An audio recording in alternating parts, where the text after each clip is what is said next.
What's up guys, welcome back to the Detail Garage. Today I've got my buddy's Harley in the shop. It's a daily rider, so it gets all this road debris and brake dust on the rims and tires too, which kind of dulls out that finish. I'm just going to show you a quick and easy way how to get rid of all that and bring back that luster. I'm going to be using the Apex wheel cleaner. All you have to do is spray it on, agitate with a brush to get all of that filth off, and then wipe it away. So I'm going to take my brush here and then I'm going to spray it directly on the surface.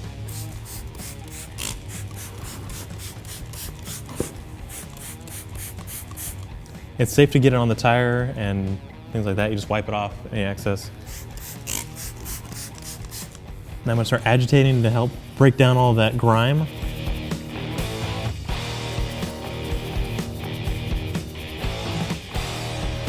So as you can see, this Harley has a fender here, which is covering like almost 50% of the tire. I'll have to move it. It's not 50%, shut up. This is a big portion right there. So obviously I'm gonna have to move the bike because the fender's covering up a good portion of the tire on the top here, which I can't get a brush or cleaner into.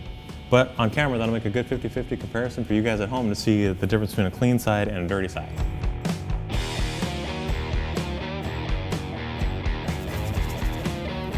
So using this type of wheel cleaner is a lot simpler than using a bucket and a hose. All you have to do is simply spray on, agitate, and then wipe off. I'm gonna go ahead now and use my favorite clean microfiber towel.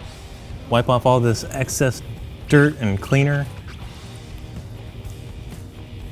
So already, the rim has a high shine. The wheel cleaner is taking care of most of that brake dust, debris, and road grime. And then this white wall, it's brought back to that brilliant high white shine. It gives you a nice overall finish.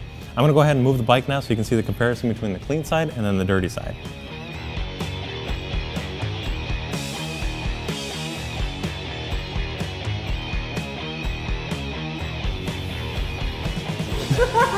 So guys, as you can see, it's a lot simpler to use a spray-on type of wheel cleaner instead of using a bucket and a hose where you gotta rinse it off and dry it, and you can still get dramatic results. So if you want to learn more about this product, check it out on our website, ChemicalGuys.com. If you like this video, be sure to give it a thumbs up. Also, don't forget to subscribe. We'll see you next time. Thanks for watching.